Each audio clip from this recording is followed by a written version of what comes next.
ही ice cream फक्त मी 2 साहित्य वापरून बनवलेली आहे। यामध्ये ना कंडेन्स मिल्क आहे, ना साखर आहे, ना दूध आहे, काहीही नाही आहे, कॉर्नफ्लॉवर देखील नाही आहे, कस्टर्ड पावडर काहीही नाही आहे। तुम्ही देखील ही आईस्क्रीम घरच्या घरी बनवू शकता। स्वस्त आणि मस्त। बाहेरून आपल्याला 200-250चा पॅक ना आणता तुम्ही तोच पॅक घरच्या घरी देखील बनवू शकता। सुंदर अशी आपली ही आईस्क्रीम इथे बनून तयार होते। तर आता उन्हाळा देखील चांगल्यापैकी ऊन पडायला लागलेलं आहे, उन्हाळा चांगलाच गाजतोय। तर नक्की तुमच्या लहान मुलांपासून मोठ्यांपर्यंत तुम्ही ही आईस्क्रीम घरच्या घरी बनवू शकता। टेक्स्चर बघा तुम्ही किती सुंदर आलेलं आहे। तुम्ही नक्की ही आईस्क्रीम घरी ट्राय करा, कारण बाहेर जर घ्यायला गेलं तर तेवढ्याच पैशामध्ये आपले सामान देखील येऊन जातो आणि आपण आपल्या डोळ्यासमोर चांगली आईस्क्रीम बनवून तयार करू शकतो। तर इथे मी हापूस आंबे घेतलेले आहेत 2। माझ्याकडे 3 आंबे होते, पण एक माझ्या मुलाने घेऊन घेतलेला आहे। तर मी इथे 2 आंब्यापासूनच आईस्क्रीम तुम्हाला बनवून दाखवत आहे। तुम्ही एक आंबा असला तरीसुद्धा आईस्क्रीम ही छान पद्धतीने बनवू शकता। आणि तुम्हाला जर का खूपच कॉस्टली वाटत असेल तर मी तुम्हाला सिंपल पद्धतीने देखील ही आईस्क्रीम कशी बनवायची ती देखील मी तुम्हाला इथे सांगू देईन। तर इथे मी जो एक आंबा घेतलेला आहे तो आंबा असा कापून घेत आहे। त्याची साल न काढता आपण सालातूनच आंब्याचा पल्प काढून घेणार आहोत। कोणी कोणी ते पिलरने सगळं साल वगैरे काढून घेतं, आपण तसं काहीही नाही करायचं आहे। तर मी पहिल्या अगोदर आंबा इथे व्यवस्थित असा कापून घेणार आहे। आंबा व्यवस्थित असा कापून झाल्यानंतर एक चमचा किंवा तुमच्याकडे जर शार्प काही असं चमचा वगैरे असेल जे थोडंसं वाटीसारखा असेल त्याच्याने तुम्ही हे आंब्याचा पल्प हा अशा या पद्धतीने काढून घ्यायचा आहे। सगळ्याच चिऱ्यांचा तुम्ही हा आंब्याचा पल्प असा काढून घ्यायचा आहे आणि जी कोड असते तिच्यावर असा देखील पल्प तुम्ही इथे काढून घ्यायचा आहे। सगळा आंब्याचा जो आहे गर तो इथे काढून घ्यायचा आहे तुम्ही। आणि एका मिक्सर भांड्यात तुम्ही काहीही न टाकता, दूध नाही, कंडेन्स मिल्क नाही, साखर नाही, काहीही न टाकता हा पल्प आपण मिक्सरच्या जारमध्ये काढून घ्यायचा आहे। आता त्यामध्ये मी जे काही जेवढा आंबा घेतलेला होता 2 आंबे होते त्याच्यातल्या बाकीचा भाग इथे टाकून घेतलेला आहे आणि 2 स्लाईस मी ते तशाच राहू दिलेले आहेत। आता इथे मी एका मिक्सर जारमध्ये जे काही आंब्याचा पल्प काढलेला होता, गर काढलेला होता तो व्यवस्थित असा मिक्सरमध्ये फिरवून घेतलेला आहे। आता मी इथे ट्रोपोलाइटचा क्रीम घेतलेला आहे। तुम्ही इथे दुसरं क्रीम देखील घेऊ शकता। जर तुम्हाला हे खूप महाग वाटत असेल तर तुम्ही इथे अमूल फ्रेश क्रीम येतं त्याचा देखील वापर करू शकता। मग तुम्ही डायरेक्ट ते आंब्याचा म्हणजे जो आंब्याचा पल्प असतो किंवा आंब्याचा गर असतो त्यासोबतच तुम्ही एका मोठ्या मिक्सरच्या भांड्यात तो आंब्याचा पल्प घ्यायचा आहे आणि त्यामध्ये ती अमूल फ्रेश क्रीम टाकून घ्यायची। आणि जर तुम्हाला जर जास्तच गोड हवं असेल तर तुम्ही त्याच्यात साखर टाकायची आहे, कारण अमूलची जी क्रीम आहे ती विदाऊट शुगरची असते, त्याच्यामध्ये गोडपणा काहीही नसतो, स्वीटनेस वगैरे। तर तुम्ही त्यामध्ये साखर किंवा कंडेन्स मिल्कचा वापर करू शकता। पण ट्रोपोलाइट वगैरे रिच वगैरे ह्या ज्या क्रीम आहेत त्यामध्ये ऑलरेडी शुगर ही ॲड असते, तर तुम्हाला त्याच्यामध्ये शुगर ऑलरेडी असल्यामुळे नंतरनी शुगर घालायची गरज नाही आहे आणि कंडेन्स मिल्क देखील काही घालायची गरज नाही आहे। आणि जर तुम्हाला खूपच गोड खावंसं वाटत असेल तर तुम्ही थोडीफार 1-2 टेबलस्पून अशी एखादा मोठा चमचा अशी तुम्ही त्यामध्ये साखर ॲड करायची आहे।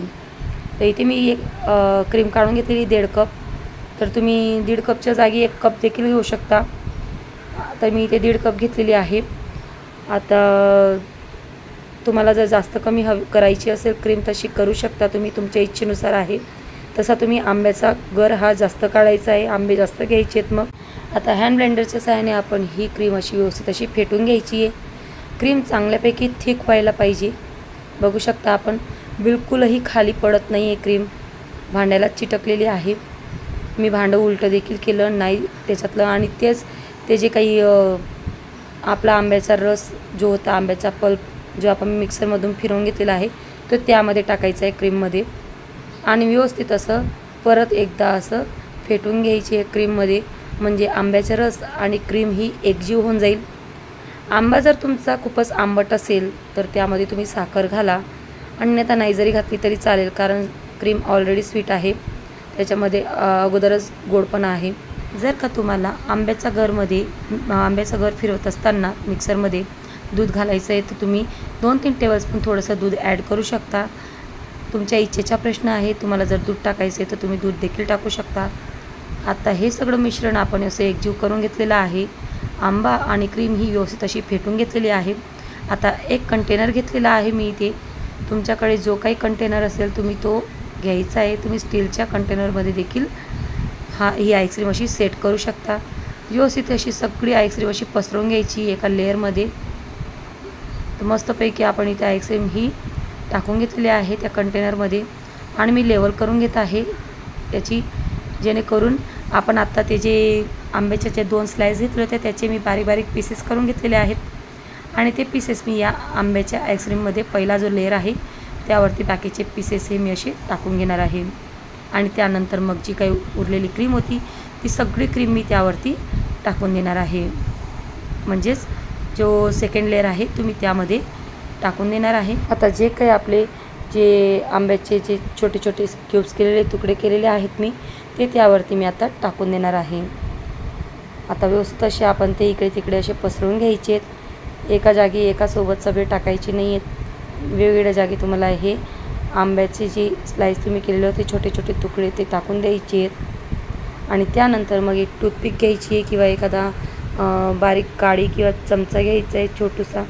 त्याच्याने तुम्ही ही आईस्क्रीम अशी त्या टूथपिकने अशी इकडे तिकडे फिरवून घ्यायची ती टूथपिक त्या आईस्क्रीममध्ये, जेणेकरून जेव्हा आपण आईस्क्रीम सर्व करू त्यावेळेस त्याचं जे टेक्स्चर असेल ते अगदी सुंदर येईल.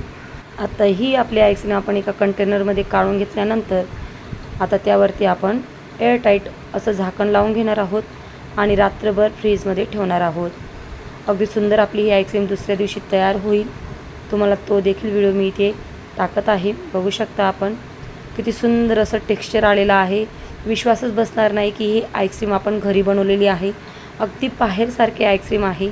तुम्ही नक्की ही आईस्क्रीम ट्राय करा आणि अशाच नवीन रेसिपीजसाठी मला फॉलो करा. धन्यवाद.